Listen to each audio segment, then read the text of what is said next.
terra rachada, silêncio firme. O chão era duro, não apenas o chão da terra, aquele que rachava sob o sol grosso do sertão, mas também o chão de dentro, aquele que a gente pisa quando não tem mais ninguém por perto. O que se forma quando tudo em volta parece ir embora. A menina, de quem quase ninguém sabia o nome, cresceu nesse tipo de chão. Vivia num vilarejo pequeno, esquecido entre serras baixas e estradas de terra tão longas que em dias de vento pareciam levar pro nada. O povo dali era seco como o clima, não por maldade, mas por costume. Ali quem chorava virava poça, e poça, naquele calor, virava poeira. A menina morava com a mãe e o padrasto, um homem de olhos estreitos e mãos pesadas. A mãe, outrora gentil, parecia murchar sob o peso daquele casamento. O padrasto, com sua voz rouca e risadas que cortavam o ar, mandava na casa como quem segura um chicote. As mãos dele não eram de trabalho, mas de castigo, e o silêncio da mãe era pior que qualquer grito. A menina cresceu nesse silêncio, comendo o que sobrava, dormindo onde coubesse. Aprendeu a calar cedo, não por medo, mas por cansaço. A casa era de barro, com janelas sem vidro e telhas soltas que rangiam com o vento da tarde. Não tinha espelho, não tinha brinquedos. Tinha um rádio velho que só pegava uma estação quando chovia. E às vezes nem isso. Todo dia era o mesmo. Acordava antes do sol, lavava o rosto numa bacia de água parada, amarrava os cabelos com um pedaço de pano, ia buscar lenha, varria o terreiro, fazia o que mandavam, e o que não mandavam também. Tinha aprendido a andar com os olhos baixos, a não esperar abraços, a não perguntar por que ninguém a chamava pelo nome. Chamavam de "Ei, menina", ou "criatura", e ela aceitava, porque às vezes o pouco que se tem é tudo que se conhece. O vilarejo era feito de barro, suor e promessas quebradas. As casas ficavam enfileiradas como se tivessem medo de se separar. As crianças corriam soltas, os homens jogavam baralho na sombra e as mulheres falavam da vida alheia com uma crueldade suave, como quem borda enquanto fere. A menina não era parte de nada disso. Não tinha amigos, não ia à escola. Tinha ido um tempo, mas o padrasto a tirou de lá. Não precisa de letra para lavar prato, ele dizia. Burra, cochichavam os vizinhos. Lenta, murmuravam. Filha de ninguém, sussurravam. Ela ouvia tudo, guardava tudo, mas não deixava transparecer. Havia aprendido com a seca. Chorar não resolve. O que resolve é aguentar. Mas havia uma coisa que a menina fazia diferente. Toda tarde, antes do sol sumir atrás do morro, ela subia sozinha até uma pedra grande que ficava no alto. Levava um pedaço de pão seco, um caderno velho que encontrara no lixo da escola, e ficava ali, escrevendo o que não sabia dizer. Desenhava palavras, inventava nomes, escrevia histórias de gente que voava, de meninas com asas, de homens que plantavam chuva. Era ali, naquela pedra, que ela respirava de verdade.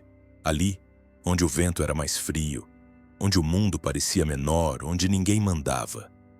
Ela ficava ali até o céu virar roxo, e então descia. Voltava para o escuro da casa, para o silêncio da mãe, para o olhar pesado do padrasto, e dormia. Foi num dia de calor bruto, daqueles que até os passarinhos somem do céu, que o padrasto chegou mais cedo. Trazia o cheiro de cachaça e um brilho estranho nos olhos. A mãe não estava. Fora buscar água no poço da vizinha. "Tô cansado de te sustentar, menina", disse ele, a voz arrastada. "Tá na hora de aprender a se virar." Ela não respondeu. Apenas segurou o caderno contra o peito. Ele riu. Um riso que gelava. "Vamos dar um passeio." Ela hesitou, mas a mão dele agarrou seu braço firme como um laço. Não tinha escolha. Na caminhonete velha, o motor tossia enquanto a estrada sumia atrás. O padrasto falava baixo, como se conversasse com o vento. "O rio vai te ensinar", ele murmurava. "O rio conserta tudo." Ela sentiu medo, mas já era tarde. O rio era largo, barrento, quieto demais. Parecia morto, mas não estava. No meio da água, o barco parou. O padrasto se levantou, os olhos vidrados. "Desce", disse ele. Ela negou com a cabeça.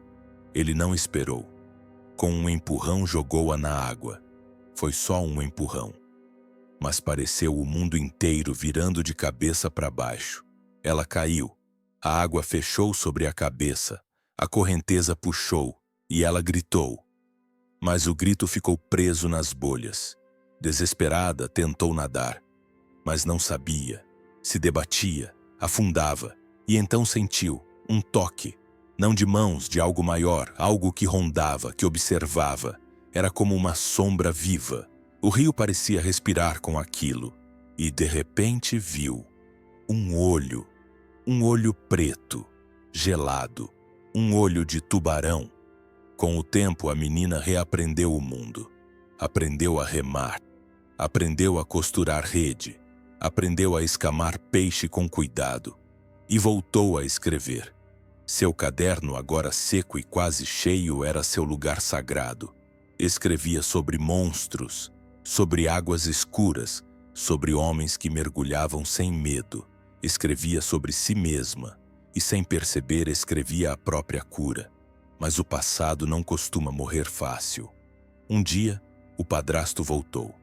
Veio pela estrada de poeira com os olhos apertados e a raiva mal disfarçada.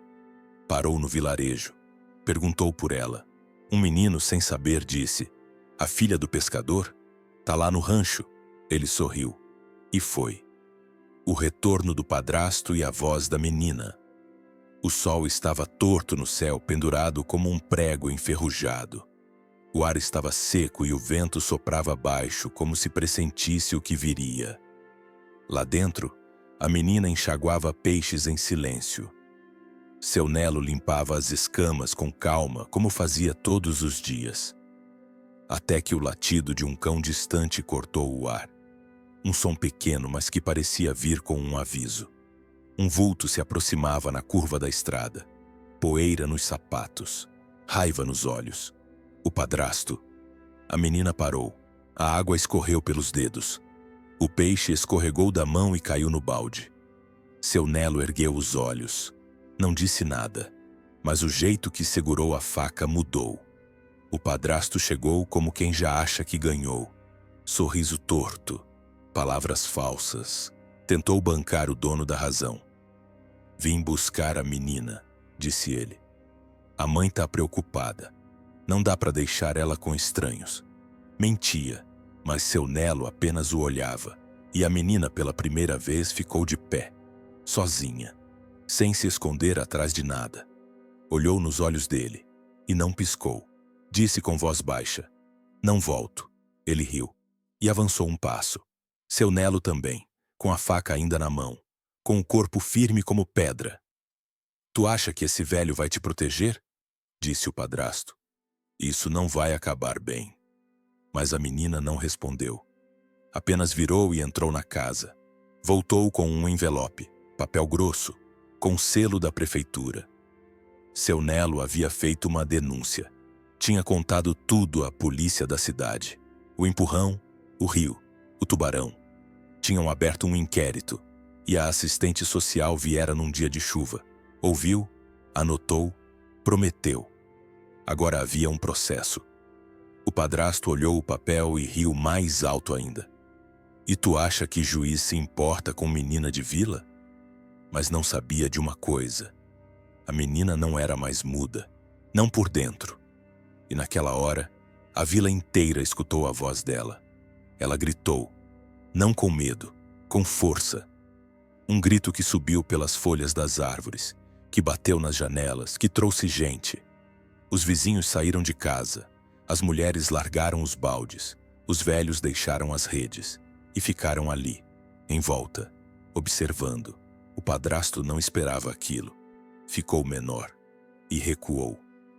Não por piedade, mas porque sabia que não estava mais no controle. Não era mais uma menina. Era uma testemunha.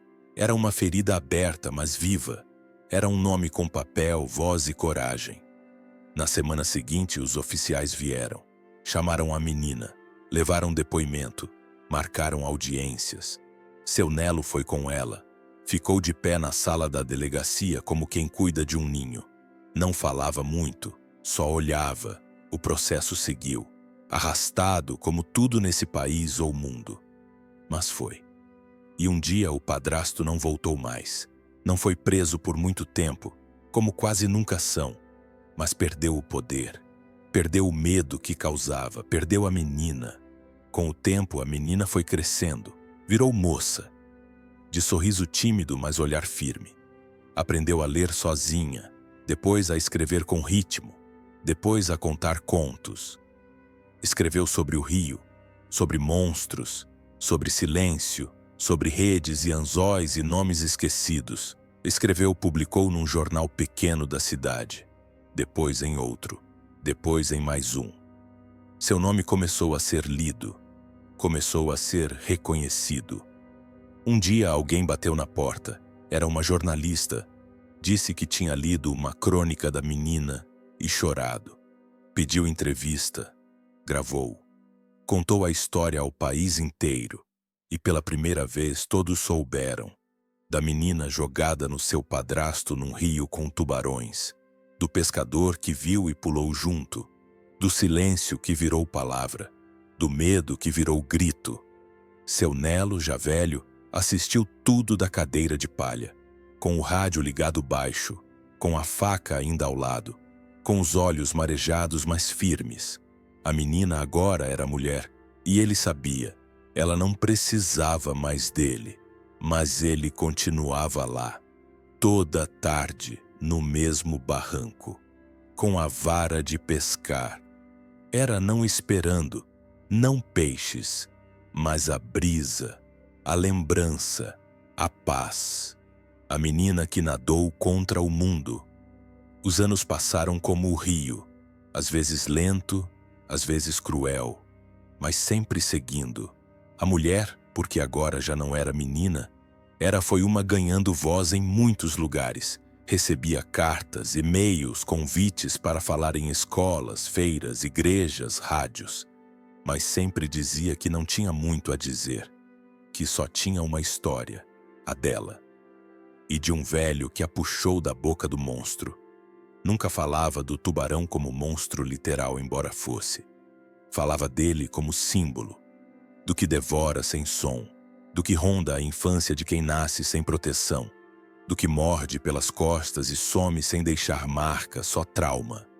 E ela falava disso com voz calma, como quem já chorou tudo, como quem plantou flor em cova. Certo dia, um seu Nelo ficou doente. Não era grave no começo. Uma tosse aqui, uma febre ali, mas o tempo dele era outro. Enquanto ela começava a correr pelo mundo, ele começava a parar. Como se o dever já tivesse sido cumprido. Como se o rio já tivesse levado o que podia. A mulher cuidava dele com mãos firmes. Trazia chá. Tinha de panos. Tinha sentada ao lado, lendo em voz baixa a "Lave as suas próprias histórias". E ele ouvia tia. Às vezes sorria. Às vezes dormia. Mas nunca pediu nada. Nem despedida. Na última tarde, ele tia chamou abaixo baixinho. Era veio a. E ele apontou a proa velho. Era um barco, agora um encostado coberto de folhas secas. Era, entendeu? Entendido, a manhã seguinte ela arrastou o barco sozinho à sola. O céu estava cinza, o vento ou um ar era morno. O mundo que parecia o mundo suspenso. Colocou a velho no barco deitado com os olhos fechados. E então a tia cobriu tia com um lençol. E tinha remou. Remou até a meio ou a rio. O mesmo onde um dia quase morreu. Um mesmo onde um dia renasceu. Ali, aqui, ela soltou o barco Não havia tristeza com tia. Tinha com gratidão. Viu-o ouviu, levado pela correnteza ou... Viu ouviu a lençol ou balançara como bandeira de... bandeira, e chorou. Não chorou por perda ou... por amor, ou por. Nos dias que seguiram, ou o vilarejo mudou a. As pessoas começaram a chamá-la pelo seu nome ou protegerá-la para ler, pro ouvir ou para aprender a. Por volta. A volta era sem nome, virou uma mulher com história. E um dia construiu um pequeno vilarejo na biblioteca no topo da colina. Era onde, na infância ou na onde, ela escrevia escondido. Era uma construção da Casa da Palavra. Tinha livros escritos, vida cadernos, um caderno, cadeiras de rede. Era de umidade. E um silêncio. Um silêncio bom. Mas não era aquele que fereia, era um silêncio de quem escuta. Às vezes, a crianças ou ia até tia. Tinha olhos tristes, cadernos ou vazios, e tia escondidas. E uma dizia, era uma, senta, escreve. Tudo é ou que ou te ou doía ou tu vira a palavra. E ou pouco, aos poucos, ou vilas rachadas ou foi virando vingança. A poesia ou poesia era poeira. Era uma vila. Dizia que um dia um menino muito tempo depois, ou menino, que nem perguntou para a tia. É verdade que tinha tubarão ou rio? Tinha sorriu e era um horizonte ou um rio. Um rio olhou ou um rio dentro ou. E ou respondeu, um ninho ou era um homem ou um alma. O que não importa se era tubarão de carne ou de alma. O que era se ou era eu saí ouviu. E ouviu, ou aquele vilarejo ou rio parecia. Um pouco mais calmo ouviu. Um pouco ouviu um pouco. Sim, assim, eu ou engoliu. Mas ouviu a tia aprendeu. Fim.